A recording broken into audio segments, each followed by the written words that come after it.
Hey, everybody, it's the Plant-Based Business Hour. I'm Elysabeth Alfano. Great to have you with me. Okay, so we talk about burgers, we talk about sausages. The big thing this year, we've been talking about plant-based chicken and plant-based seafood. But what about pizza? Pizza, everyone's very favorite food. When are we going to disrupt pizza? Oh, there's been a little bit of disruption, but when are we going to talk about really filthy, delicious vegan pizza? Well, that day is today. I want to bring on the founder and CEO of Next Level Pizza, Fabio Matticoli. Fabio, thanks for being with me. Thanks so much for having me, Elizabeth. Okay, Hi, so everybody. you have some really exciting news, and that is that you have launched Next Level Pizza in London this week. We talked about it. Well, should you come on the show this early when you're just like still getting it all together? But I wanted people to hear the story, how you started from nothing. You and I have known each other for a while now. You started from nothing, but the idea that you wanted to disrupt Domino's and you wanted vegan pizza to be the norm. Again, this year we've been talking about burgers and chicken. Nobody's really talking about pizza, and no one can really think of a global or even, let's say, US pizza brand like you can Beyond or Impossible or what have you, Daring for Chicken, etc. So let's talk about pizza, and first why you decided that pizza would be your way of attack. Sure, yeah, several reasons. So probably the first reason is that I used to be a pizza delivery guy for years. So I know the space very well. My grandfather is Italian. He was not particular vegan person, I have to say. But yes, so pizza is something that is close to my heart already. And yeah, I was in the vegan business already. I had a CPG brand, a small startup, was going quite well, but not extremely well. And yeah, kind of sold that, and I was looking for new opportunities, what I could do. And I was always interested in working with different people. But I'm not an investor type. I'm not good at standing at the sideline. So I thought, why not pizza? Pizza could be both. Pizza can be a great business. You can build something with pizza, but you can also use the pizza as a platform and work with different ingredients and brands. So these are probably kind of the main reasons. And then obviously it's just huge, right? 60% of all delivery food before COVID was pizza, and it's just a massive opportunity. It's a massive market. Well, I agree with you. Massive market, which is why I don't understand why we really haven't seen that. Well, now it's going to be Next Level Pizza, but I sort of thought this is a white space that I can't believe no one has really touched. And, again, you look at how people are going after plant-based chicken this year in 2021 and 2022. It's one of my expectations. But why do you think that no one's really gone after, in a global brand way, vegan pizza? Um, it's a good question. I think one important aspect is just that the ingredients haven't been there to make pizza great. So burger has been much easier. On the pizza, obviously the most important ingredient is the cheese. So we're just seeing now cheese that actually is nice. So even myself as a vegan, I used to eat pizza just without cheese, and now that's changing. So I think the ingredient innovation that is really exploding is a very big part of that. And then the other part is there's a misconception around, which is around options. Everybody thinks, yeah, we just need some options. And I don't hate anything more than options, because it's all about building a brand and a passionate following. And how can you do that with offering options? So nobody really has seen that, or some people have. To be fair, there are some vegan concepts around, but yeah, I think it's just it's a timing question. It's now the right time to build that, and has been quite difficult maybe 2 years ago. Interesting. So you really think that it's the ingredients sort of holding you back. Of course, you talk about cheese being the number one ingredient. How long did it take you to nail the right cheese for your pizza? Well, it will be an ongoing thing. It took us. I literally ate every plant-based cheese in the world. So if there's anything out there, no, honestly, I'm just getting some samples from Miyoko's now. I haven't tried that one, Okay. pizza cheese. They came out with a new one. They're sending now samples from the US to London. But yes, it has been difficult, but we have landed on some very good brands now, and everybody's working on disrupting pizza cheese in particular. So it's really exciting. And then on the horizon, you also have obviously cell-based solutions. So that's something we are following very closely. Yeah, specifically, precision fermentation is probably where you're going to get the closest cheese, if not the better cheese, being vegan, but better than actually cheese. And you're going to see that in the short term. So probably 2022, would you say that you'd be able to have precision fermentation cheese on the pizza? I'm not a very technical person, as you hear. If I just say cell based, but from what I have heard, and we also have a first investor who is a deep tech investor in Israel, Benny Nofech. And so from what I have heard, the casein problem is being solved within the next 2 years. But to bring these new kind of caseins, if that's the right way of saying it, to pizza cheese will probably take another few months, maybe 1-2 years. But it will be within 5 years. Oh gosh. There is no question. The price is another thing, right? But in terms of quality, there will be no question that conventional cheese is completely replaceable. Yes, I couldn't agree more. Yeah, and I don't think it'll be 5 years. I think it'll be 1 to 2 years. You'll see prototypes on the market in 2022, and they'll just continue to tweak those until they get that right. And I don't think it will be that long. And there are more and more companies working on this. Okay, but for right now, you don't have precision fermentation cheese on the pizza. You have the regular, I'll say, for lack of a better expression, plant-based cheese. Are you allowed to share with us who won the pizza platform? Yes, I mean, I'd love to. We are working with police from New York now. We've started with Kobe. Kobe, that's wonderful. Great guy. That is wonderful. Absolutely. So that's our favorite now. That doesn't mean that that must be the best of everything, because it depends a lot on the oven and the particular metrics that you use in your kitchen. But Kobe's cheese, please, has been just perfect for us. I mean, we planned, to be quite honest, we didn't plan to do anything cheese focused. We didn't plan to do a cheesy garlic bread. But once we tried that cheese on our dough, we just said it's perfect. We can actually do it, and we launched it. And so yeah, only 5-star ratings so far. But let's wait. We need more ratings as well.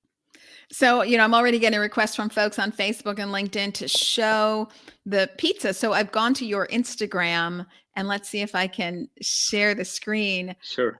We just started out 2 days ago. So yes, yes, fair enough, everybody. Very fast. Yes, yeah. We are really just starting to show pictures. Yes, Spice Invaders is definitely one of my favorites. It's a classic pepperoni pizza. We have the Battle Royale, which is a meat feast. I mean, it's something unheard of, right? You do a meat feast, a plant-based meat feast, and we work with several brands there. So it's that brand collaboration aspect there. It's Meatless Farm, Beyond, Omnipork, Fable, all on one pizza. And also it's a nice story, and I think it's how this industry works. Everybody kind of works together to endorse change.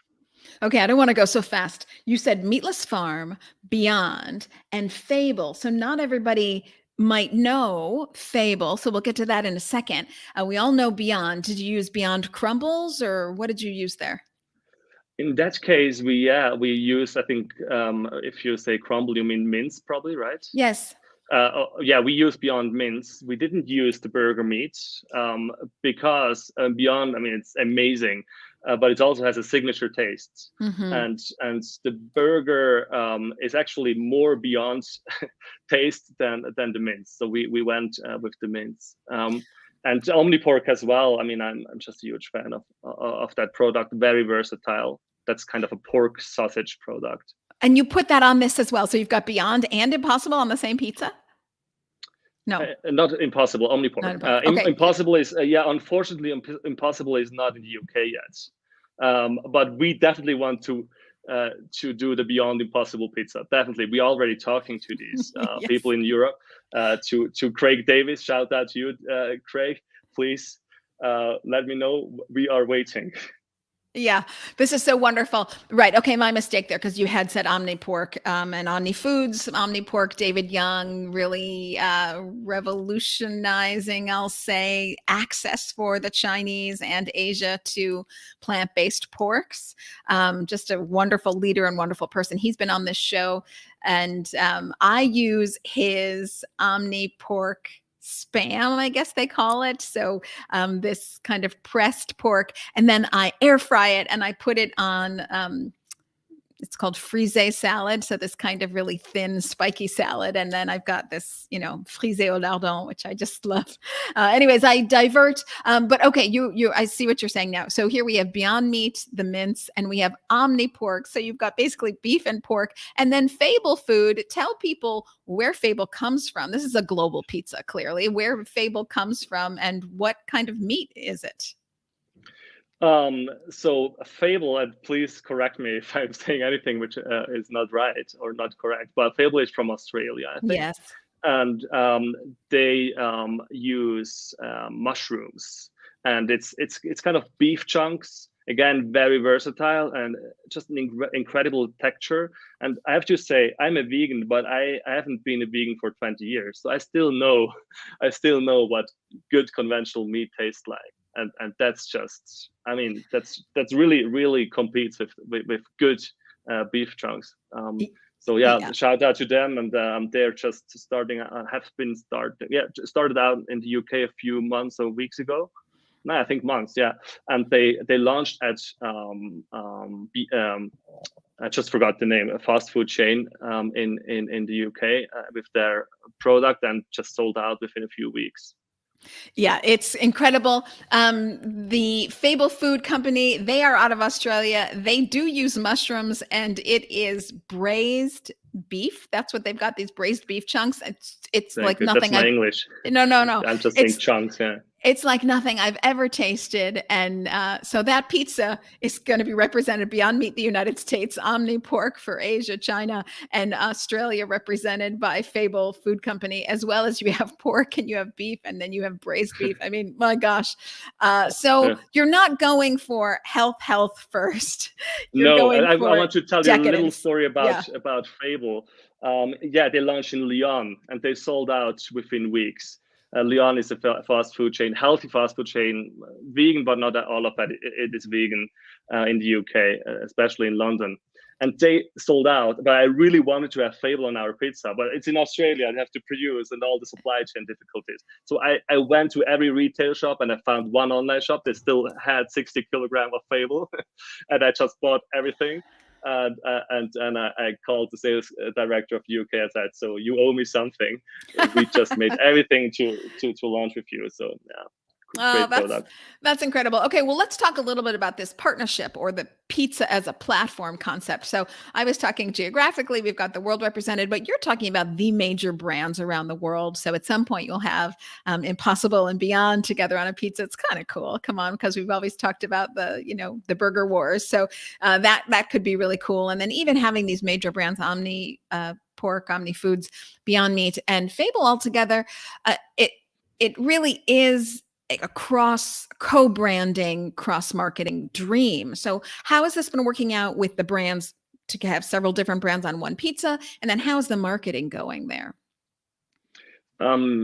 Yes. So first thing I'd like to say, we also work with small brands. I mean, look at Please. I don't think they're huge. I haven't done my research, but I think they're quite small, and hopefully becoming bigger now together with us. So we do not only work with the big guys. So that's the first point. Then the second point, I mean, so from my experience, I'm not a big believer in competition and rah. But that's kind of the major belief of every brand I've spoken to in this industry. It might also be because it's growing so fast. So it makes it maybe a bit easier because there is enough cake for everybody. But it's really, I mean, everybody has been open to be featured on a pizza, even on a pizza with other brands as well. Yeah, how does it work? I mean, it's quite easy. I mean, we obviously want to take over their Instagram. We're building our own Instagram channels and other social channels to add value to them. In the end, it's kind of we curate also these ingredients, right? We don't just sell the packaged foods. We do great recipes with it. I mean, it's quite filthy fast food pizza recipe, but yeah, in a way, it's also a curation aspect, and hopefully can also reach new people who are not haven't been vegan, not even flexitarians, who just see, okay, I mean, look at that, it's a pepperoni pizza. In that case, maybe I don't even care about animals, but if it's the same, good value, convenience, I will have that. And like that, we can reach new customers, and these new customers or these new audiences are also extremely valuable for these CPG brands. They also want to sell to the masses, not just to vegans, not even just to flexitarians, maybe. Yeah, it's a very exciting way, I think, to leverage both of your social media platforms and as well the product itself to get to a wider audience and reach more people. And as you say, when you have like a filthy, decadent pizza that's got Beyond Meat and Omni Pork and Fable Food on it for beef and pork together on a meat lover's pizza, it's very exciting. Yeah, absolutely. Well, I'm glad to see that the brands aren't being competitive, so to speak, in that way, and that they're open to this. What about the vegan QSR space? So let's say we leave the pizza realm and we just look at QSR, quick serve restaurants as a whole. You are seeing more and more vegan options come up. Like I even think Domino's, which is what you are intending to replace, the vegan Domino's, the accidentally vegan Domino's, if you will, of 2022 and beyond. But places like Domino's are starting to have their own vegan pizza options. What's the competition like there? I think that's great, and I hope they will do much more of that, and they are doing it also. I mean, also Papa John's and Domino's, they actually have a kind of a plant-based war going on in the UK.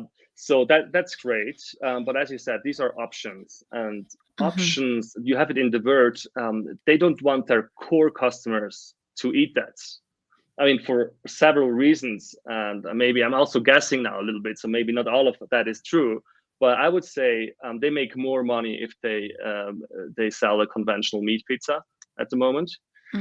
So that's could be one reason why they don't want their core customer to eat a plant-based meat pizza. And then there's just no point for them. I mean, they have their core customers and they scale with them. They do the options to bring in new customers. So basically what they're doing is they're maybe replacing, I mean, let's say a flexitarian who has eaten salad is now eating Domino's pizza, maybe. So it's not really making a big difference. It's more like shifting around foods, but they want to target flexitarians and vegans. And what they don't want is, like, if there is a group order of 10 people and there's one vegan, they don't want that one vegan to screw up the whole order, and it's now becoming more like 2-3 vegans and maybe 2-3 flexitarians. So that's why they are doubling down on that. But they don't have real intention to replace their core items for their core customers with plant-based solutions. Unfortunately, they don't. And they also don't have the brand for that. They don't have the supply chains for that.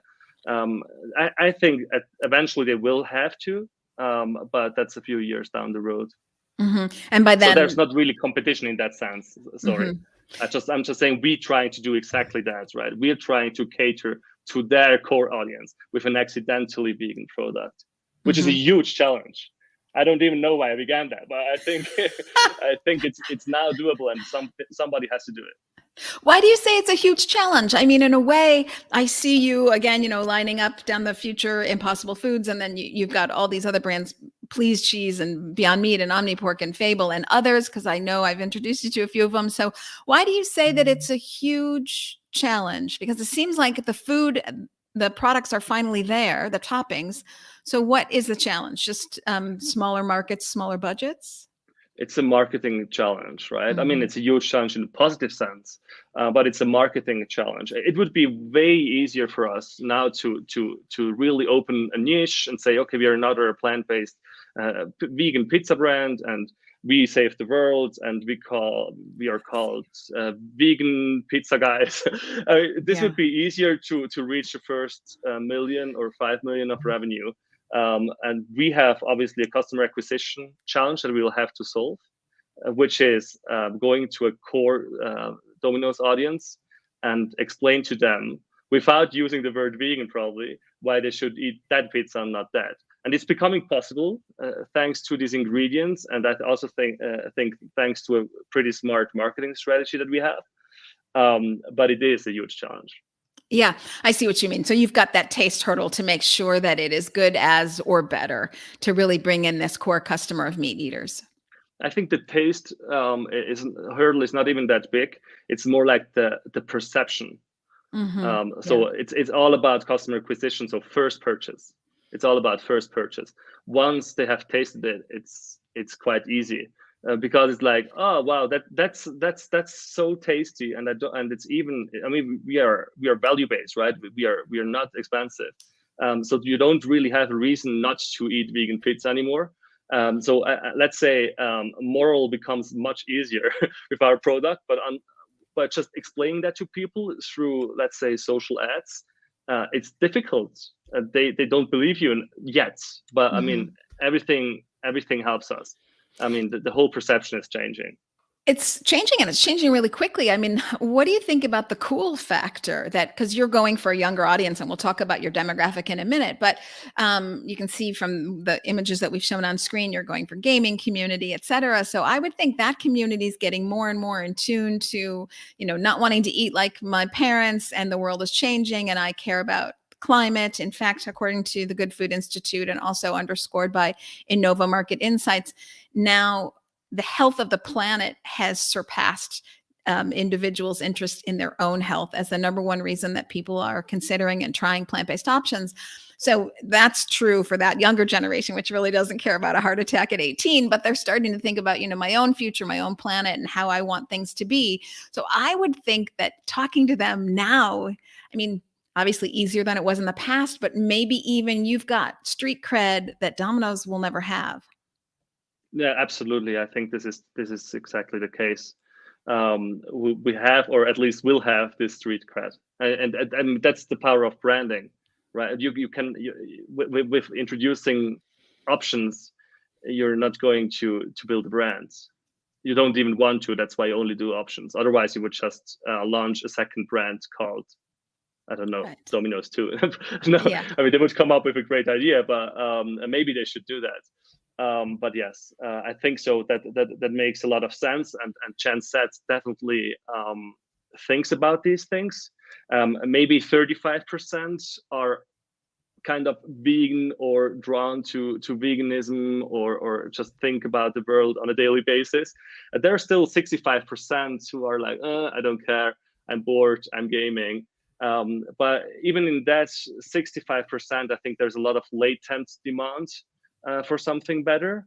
So there is just not the right branding and offering out there to help these folks to make the leap. Is that the right word? The step. Yes, 100%. And that's why I love, again, I'm going to show your Instagram page. That's why I love that you've gone for the gaming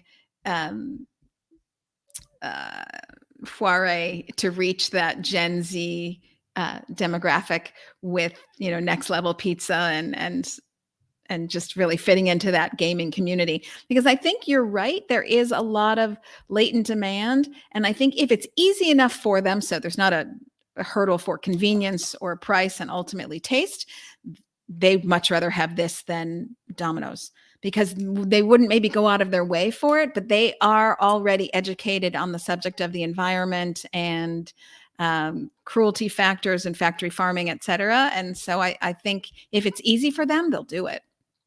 Exactly. Yeah, that's what I mean with latent demand. Absolutely. Mm-hmm. So I understand going for Gen Z, but you being a Swiss national who speaks German and also Italian, I thought maybe you would have launched first in Germany, which is, having great success with plant-based options and also very much an entrepreneurial hub. Why did you go for London? I think it's exactly that. I don't want to bring another plant-based option to the market. Actually, my goal is to get rid of the word vegan. It's just meat pizza that happens to be made from plants. And I think in Europe, London is the best place to launch that for several reasons. Also, the density of population, delivery food is huge. Things like that. Then Berlin, there is a pricing challenge there. I mean, people don't really spend a lot of money on food there. I mean, you could also, we'll definitely go to Berlin at some point and back to Switzerland. But London is really the right place to launch that within Europe. Obviously, New York would be another place where that makes sense. But also, if you look at where big fast food brands have been built, I don't know any big German fast food brand. Not to speak about Swiss fast food brands. It's just that's probably maybe has to do something with imperialism. But these brands tend to be built in the English language and in that kind of culture. Yes, and definitely London is a hub of the world right now for veganism, plant-based options. Excuse me, it has the most people who've converted over as flexitarians or people who are willing to try options. So it makes so much sense. What yeah, we have these people there. Yeah, absolutely. Sorry, we have these people there, but then we also have so many normal people. So I would never launch this concept. I would never launch this concept in a purely vegan town, because in a purely vegan town, we would launch or create a purely vegan brand, which is then not scalable once we want to go to the masses. So I think it has everything. So let's talk about going to the masses, because ultimately we started this conversation with you saying you wanted to be the vegan, although we won't be using that word anymore, Domino's. What are your plans for expansion in London proper, then US, then, taking over the world, as they say? So what are your plans for expansion and scaling? Yeah, I would say step by step. It's always easier to talk than to execute. So today I can talk and say that I'm going to take over the world. It's even difficult to just build a successful brand in one city, right? And that's what we have to do. In the beginning, it's not too much about scaling. It's about creating something some people love. And the people, actually, our audience, right? Not just vegans, but a few people, I think, okay, that's an interesting audience and this could be scalable. So we are kind of going very slowly and targeted to an idea and a certain customer before we really start to scale very fast. But yes, we will do that in the UK first in London only. And it's a mix of ghost kitchens, host kitchens, which would be third-party operated ghost kitchens, and flagship stores. That's basically the plan. So obviously delivery is the most important part of that, but also there's also some on-premise consumption and takeaway. Mm-hmm. And when do you imagine having flagship stores? That's quite an investment. Next year. I think it's very important. You have to make a brand tangible, and it's difficult to build a brand only in the digital world. So we don't do a massive flagship stores with like 10 floors. It's more like a takeaway, have a beer and a pizza thing. It's also not about dining. It's about, as I said, mostly takeaway. So yeah, we hope we'll also find investments to do that already next year. And then after 3-4 years, by the way, we definitely want to expand. And I think franchising is still the name of the game. And we want to expand to the US and to Central Europe. So that's definitely, well, but yeah, I mean, future will tell what the perfect sequencing of internationalization looks like. Mm-hmm. Yeah, of course, franchising making so much sense. Have you sought out the input of other plant-based QSR restaurants and their trajectory of growth? Oh yeah, all the time. I mean, for example, talking a lot to Biffs in London, very cool brands. So what they did is very interesting. They did only host kitchen, something that we're also looking at that. So they don't actually produce their own food. They have partners who do that, and then they focus on branding. And it's quite interesting. I think they have like 50 locations or so, or even more, in London, the UK. And we also do some co-brandings with them. We have their dips at the moment, in our offering. And I'm in general a person that is reaching out to everybody all the time. So yeah, there's a lot to learn, how you scale, and obviously, I mean, some mistakes that you could easily avoid if you just talk to some people who have done it to a certain degree. Mm-hmm. Yeah, I've always loved this about your personality. You're very open to collaboration. You're very open to talking to whomever and seeing where there's partnerships and the capability to build.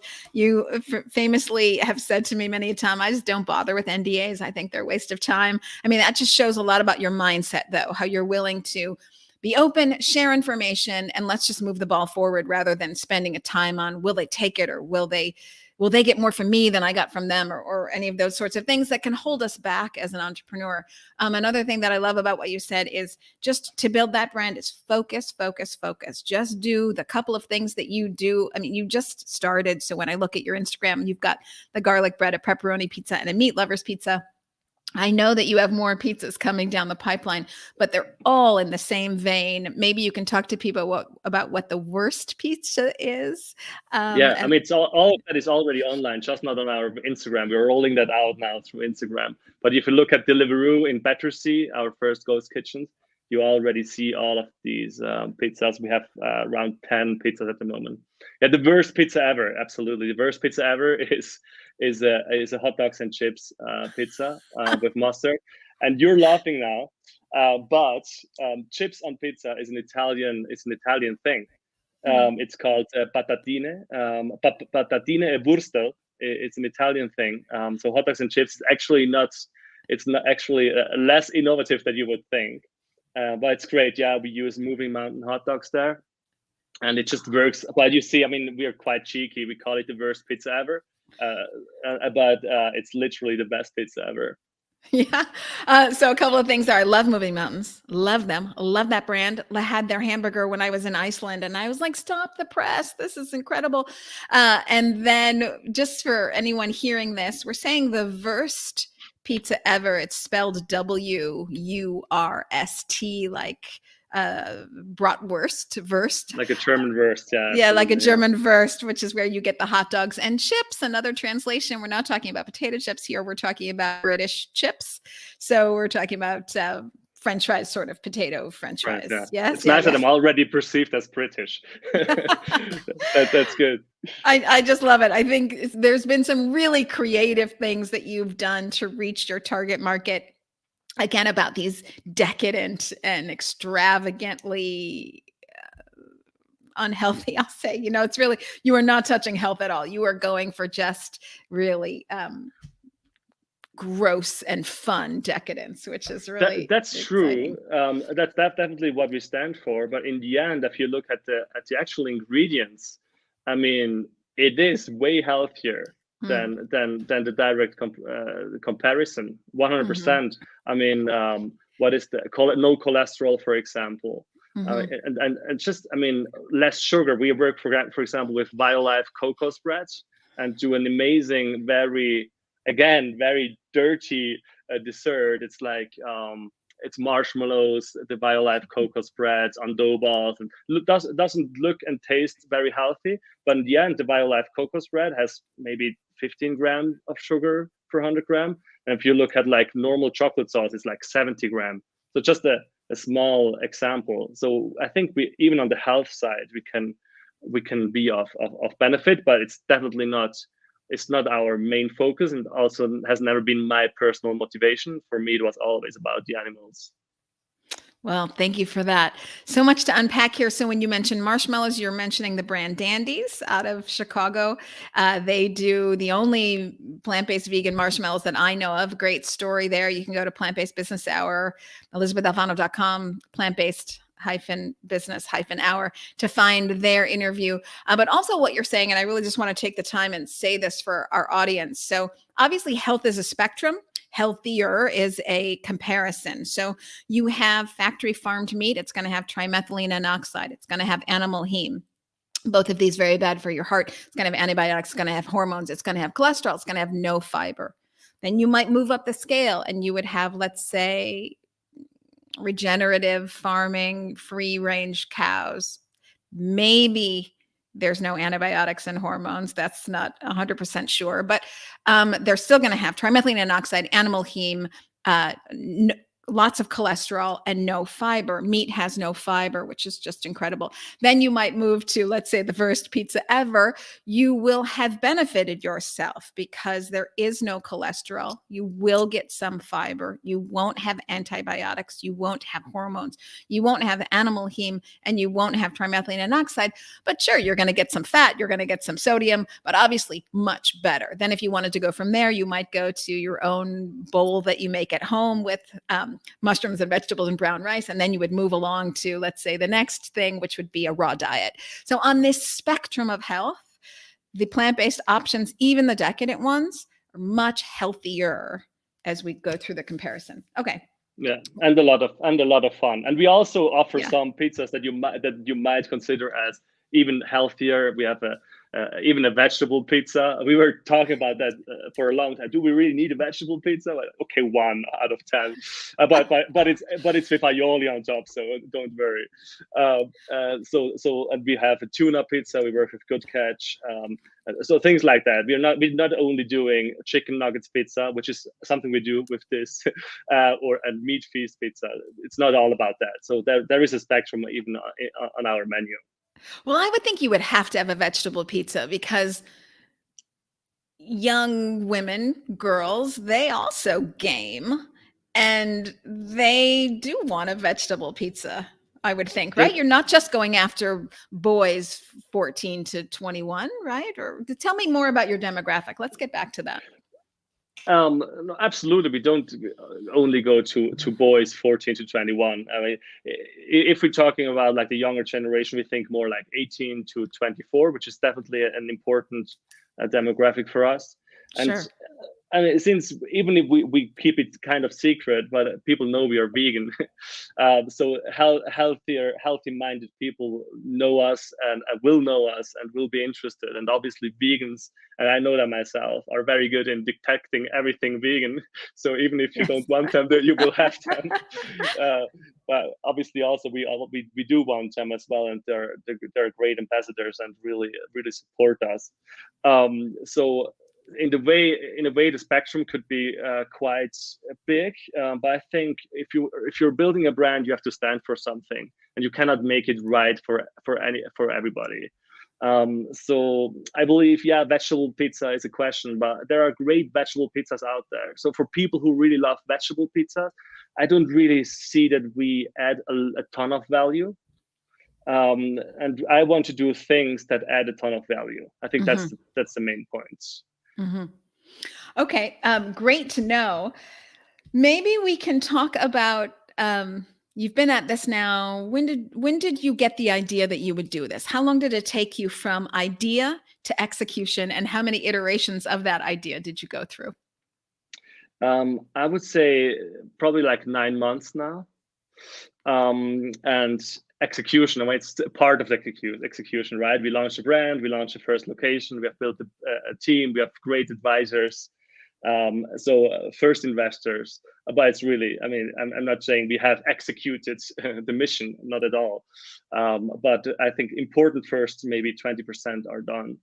And within that 9 months, I mean, I have been thinking a lot and testing out a lot. Honestly, in the beginning, I wanted to launch something which was more like heritage, back to my roots, Italian, vegan, better for you pizza brands. Maybe something more similar to PZA, which is an Italian vegan concept more dining focused in the UK. Great people, great friends. I think you also know some of these investors, right?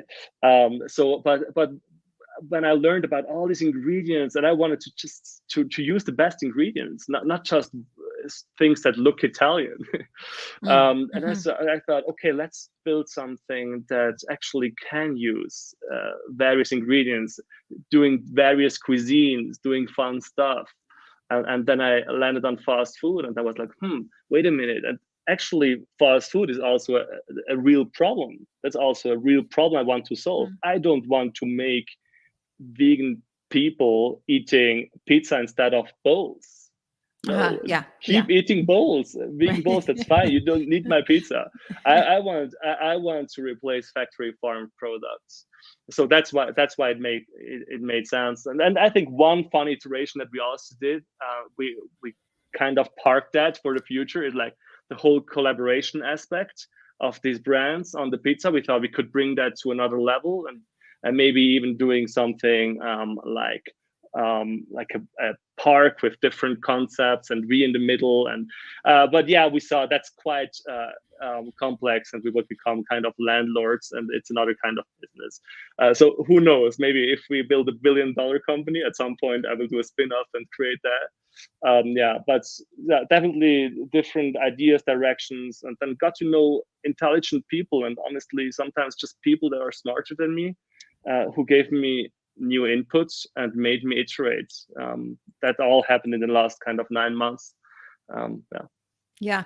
Well, it's amazing, how many iterations happen from where you start to where you end up. And as you say, this is most certainly not the end. This is just the beginning for you. You just launched really last week in London with the first ghost kitchen. So obviously just getting to market now, but so much can change, and it's such a wild ride. What are some of the things you wish you knew then when you started that you know now? And any tips for people on raising money and finding the right strategic investors? Yes, I mean, what I knew then, I would say 9 months ago, I was already 35 years old and quite experienced.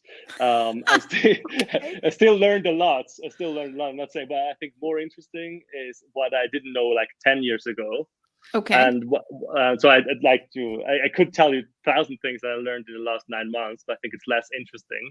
It's more also kind of technical stuff about this industry and how you build that kind of concept.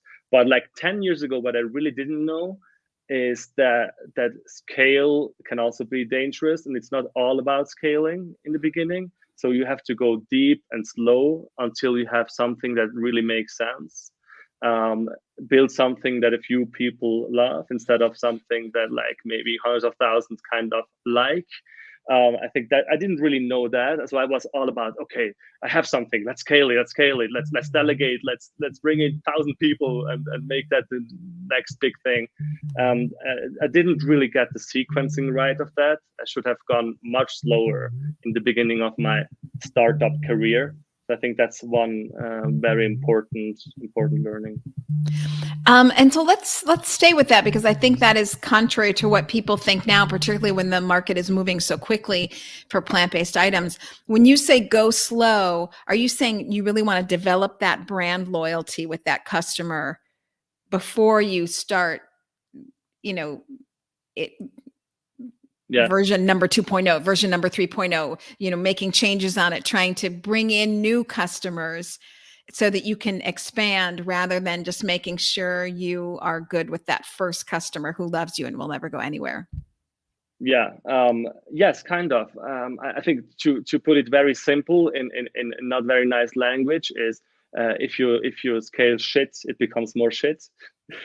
So you noted. You have to create something that really is worth scaling, and usually you see it if you have a few extremely fanatic customers who really are in love with your products. It don't have to be 10,000, right? Maybe just a few hundreds. But they really, I mean, they are your ambassadors, and they help you to grow the business. So in a way, it makes it easier to scale, obviously. But also it says that you have created something that is worth to scale. Yeah, and then obviously you have to scale, and scaling is great. And I mean, I'm here talking about building the next Domino, so let's be honest. I'm still very much about scaling, but I think it's the right time. It's about the right timing. Yeah, there's a time and place for everything, and if you don't really have product market fit, as tech people like to say, it's just not right to scale. Which would mean in our case, it's not right to build 100 ghost kitchens if we don't really have the revenue and the repeat purchase per ghost kitchen. Just a small example. Yeah, so honing in on really getting that product right. It's a concern I have, actually, quite frankly, for a lot of plant-based brands that are coming out with, the burger, the sausage, the cheese, the roast, turkey roast, the crumbles, the taco filling. I mean, it's yes, they're all plant-based meats, and now even some moving into plant-based cheeses, but I think it's hard to be great at so many products, and you risk losing people. I want to again share the screen, because while you were talking, I went ahead and I found Deliveroo and all that they have of your pizzas, and you have so many really fun and creative pizzas that I want to share this. Now, there's no pictures unless I'm finding. There are pictures, sure. Really? Because I couldn't find pictures on delivery. Here are the descriptions. Oh, should I maybe? Oh no, that's not the right page. Oh, it's not the right page. Okay, I've got. I can send you the link while we keep talking. Send me the link in the chat, because I really want to show people. While you do that, I will read some of these names. So we've got the Pac Mac, which is the undead burger pizza. We've got Space Invaders, which is the undead pepperoni pizza. We've got the Fifajita. Oh, after the FIFA soccer, I think. Undead Fajitas Pizza, also soccer reference there. The COD Undead Tuna Pizza. I'm just reading these, but when you send me the link, I will be able to click on them. Oh dear, where would I find that link? Okay. I'm signing it right now. Sorry. Okay, yeah, no worries. I'm sitting in Switzerland right now. I know. It's sometimes difficult for me to exit because of geo-directing, right? Yeah, no worries. For me to access my own business page. No, I understand. Luckily, I fly back to London on Friday. Yeah, so you split your time, London, Switzerland. Exactly. Yeah. Okay. Well, but we're moving over to London entirely. Your entire family will move. Absolutely. Yeah. They have to. Okay. Now I think I can share my screen and show people some more pictures, because it's so creative what he's doing. I really want to share this screen. Okay. With Uber Eats. That's now Uber Eats, by the way. Yes. I thought that's Uber more Eats. American. Yes. Okay. So just looking at some of these, the Donner Kong, what is this? We do that's tater tots. Okay. So we do loaded garlic and tater cheese. tots. Yeah. Garlic and cheese. Yeah, absolutely. And hash browns with chunko kebab chicken. Yeah. Yeah. From Meatless Farm. So again, Hangry Birds. So you've got undead chicken and a veggie pizza. This is exactly. Great. So undead is our signature word for plant-based, obviously. Yes. That's a much nicer way of saying that, right? Yes, I love this. And this is from Hura out of Spain. So you really have brought in a lot of different brands here. The Golden Nug, which is the chicken nuggets pizza. Just love this. Who's doing your nuggets? Oh, from this company's doing the nuggets, which is great. So everybody who's listening now on audio, I'm really sorry that you can't see these. And you may not be in London, so you may not be able to get the Far Cry Fry Up breakfast pizza. You might not be able to get that if you're not in London. That's very English, by the way. Yeah, it is. When my team came up with the idea of like an all-day breakfast pizza and described that to me, I was like, what is that? I've never heard about these kind of ingredients, but it's like an all-English breakfast. Maybe it's also an American thing, but yeah, with hash browns on top and brown sauce. I never tasted brown sauce before that. So yeah, no, it's amazing. That this would probably be an item that doesn't make it to our US franchisees. Well, basically, I have to get myself to London because I really want to try all these. Although I'm gonna have to like starve myself for 10 days and then go to London and have at it. But there's so many things I want to try. It's very exciting. Okay, as we wrap up here, we didn't get to any tips for raising money. I mean, you are deep in the throes of raising capital right now. Anything you could share with other entrepreneurs? Yeah, sure. I think raising money is a numbers game.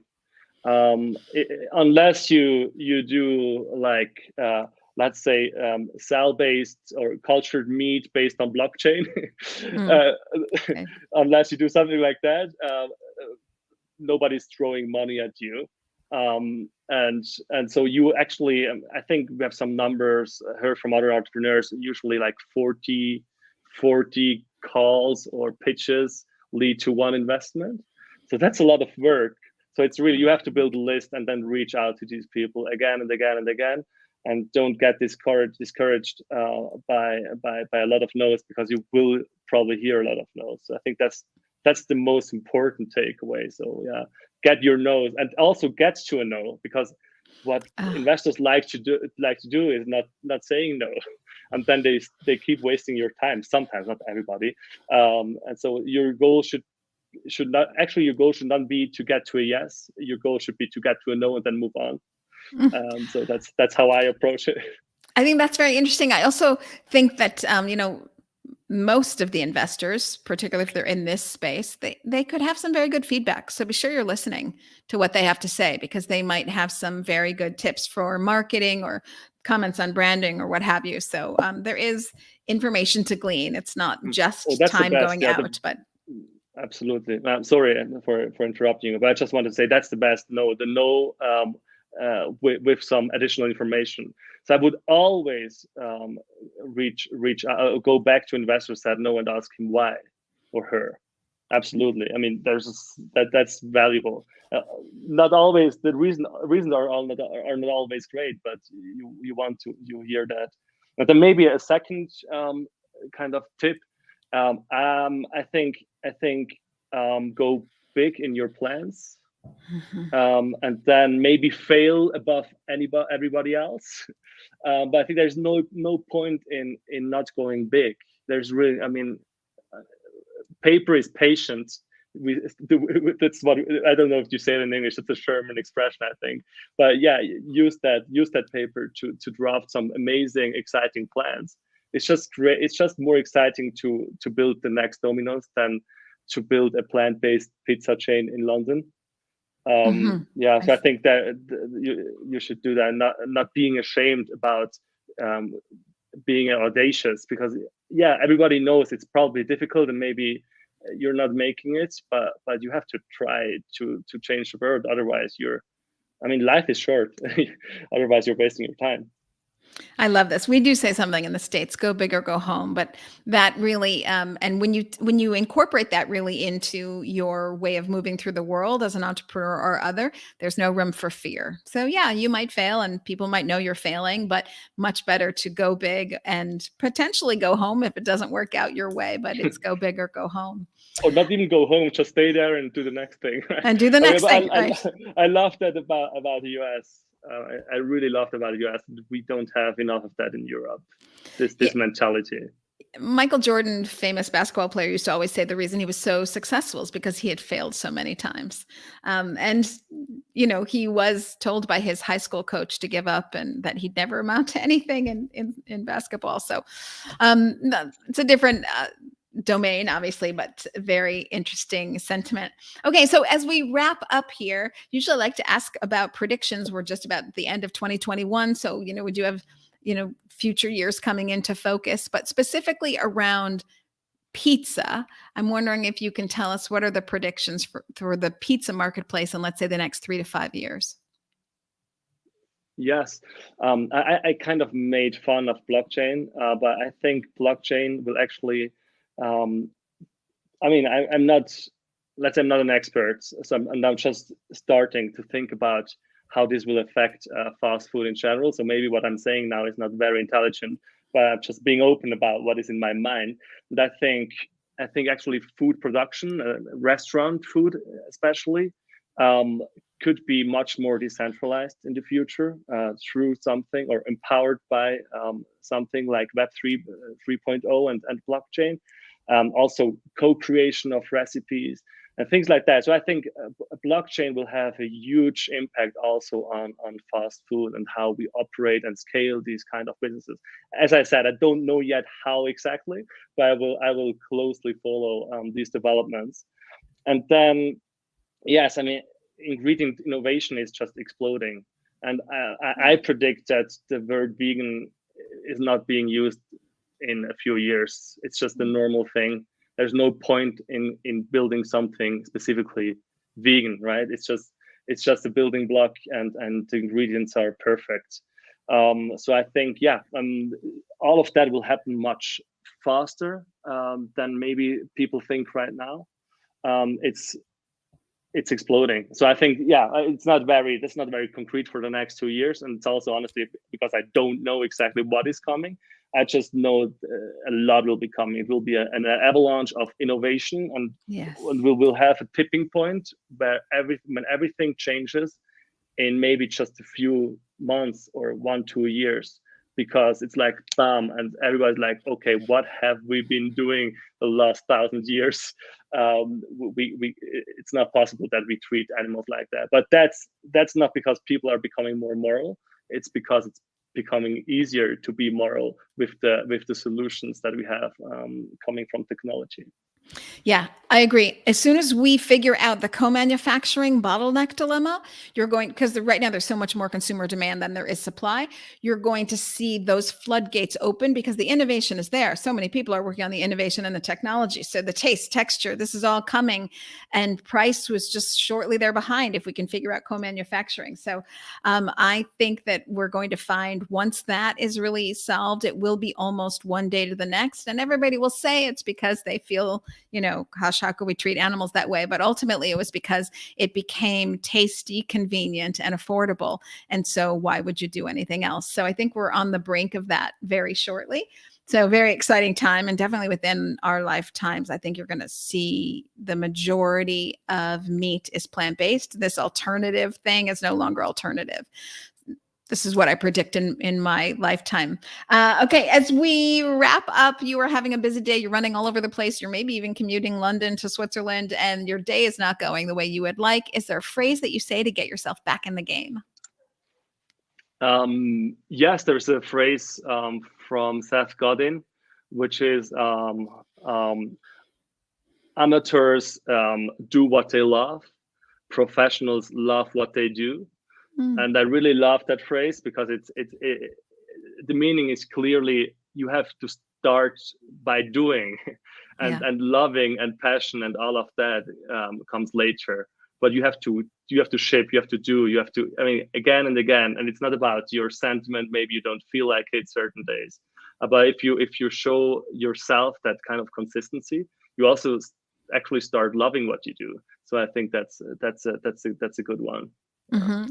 Yeah, I love that. When I'm having a bad day, I often say to myself, well, at least I get to work in plant-based. So, I feel that's straightforward. Yes, yeah. Absolutely. It makes a huge difference. Yeah. It does. Okay, my last word from you. You were running around again, very super busy. You don't have time for lunch. What is your go-to snack? And it cannot be one of your monster pizzas. So what is your go-to snack? I would say a porridge with vanilla milk, obviously plant-based milk, some cashew nuts, and blueberries. Is that a snack? Okay. I would say so. Yeah, I do that in the morning. It's in my fridge, and I take it out when I need. So it's more like, I mean, I've been in the home office quite a lot, right? So that worked as a snack in the home office. Probably that's not really a packaged food. I haven't seen it. Yeah. Okay. But this would be for now my answer. Yeah. Okay, so that's what you love. Okay, well, wonderful. I'm seeing lots of people whose comments didn't come through in the beginning, and now they're coming in. So Dorian, I want to thank you for watching. I'm sorry these comments are all suddenly flooding in. So thank you to Tom and to Julie and Jaibir. And so, Jaibir, we should connect on this. Oh, you guys know each other. Okay, just going through all of these. Bob Coyne. Oh, hey, Bob. So just thank you, everyone, for all of your comments that are coming through that I'm just realizing now. So sorry about that. So to everybody watching, this is the end of the Plant-Based Business Hour. But of course, I will see you next Tuesday. And to Fabio, don't go away. I want to connect with you after the show. Thank you for all you do. And thank you for unbelievable. You're really the first guy to bring on a challenger to Domino's for vegan pizza, which is, again, still mind-blowing to me that white space is out there.